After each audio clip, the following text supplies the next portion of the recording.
Rent the Runway has an intriguing business model.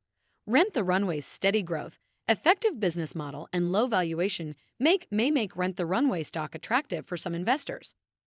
The company's marketing techniques appear to be effective. Rent the Runway stock could benefit from a weakening economy. Let's dive in. Rent the Runway stock, the recession-proof fashion play for bold investors. Welcome to Timely Investment Research. Rent the Runway has an interesting business model that I believe can be quite effective, especially with economic growth slowing and many consumers looking to reduce their spending. The company has steadily grown and is becoming more profitable, while the firm appears to utilize effective marketing techniques and the valuation of Rent the Runway stock is quite low. Moreover, I believe that the firm could eventually become a takeover target for a larger company. On the negative side, the retailer does have a relatively low barrier to entry and a rather high debt load. Therefore, I recommend that risk-tolerant investors looking for a name that can both thrive during a recession and potentially get acquired by a small amount of the shares. An intriguing business model and improving metrics. Rent the Runway allows consumers to rent designer clothing for a subscription fee of as little as $89 per month. For $89 per month, the company's users can rent 5 items at a time.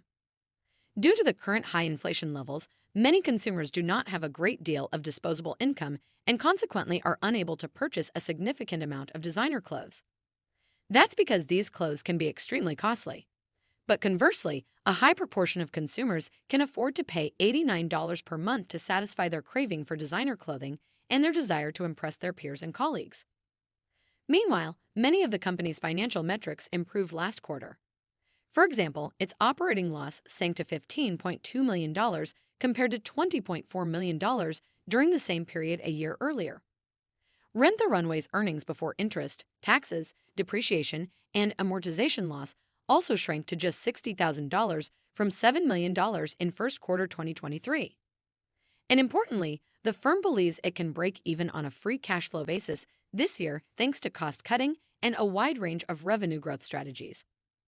Moreover, the size of Rent's active user base has generally steadily increased over the last few years, climbing from 107,000 in third quarter of 2021 to 136,000 last quarter.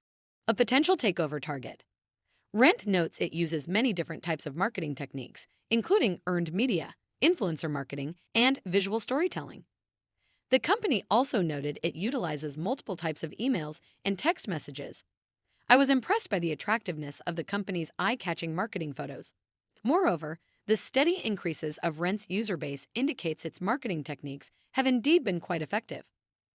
On the valuation front, Rent the Runway stock has an extraordinarily low price-to-sales valuation of just 0.3 times. That valuation is especially tiny because Rent could very well become a takeover target.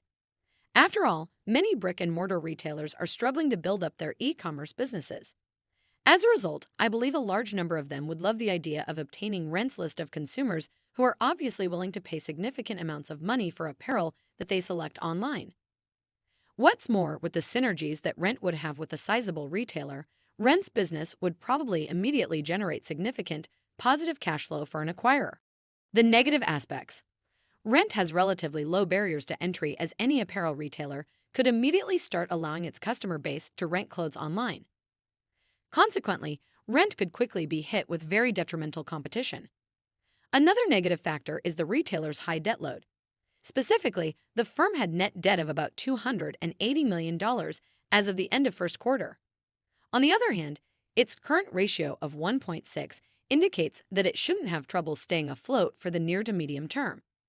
Still, its high debt does create some risk for longer-term investors. Thanks for spending some time with us today, Timely Investment Research. We're so glad you did. If you found value in today's video, please give us a like, hit that bell icon to never miss an upload, and hey, don't forget to subscribe.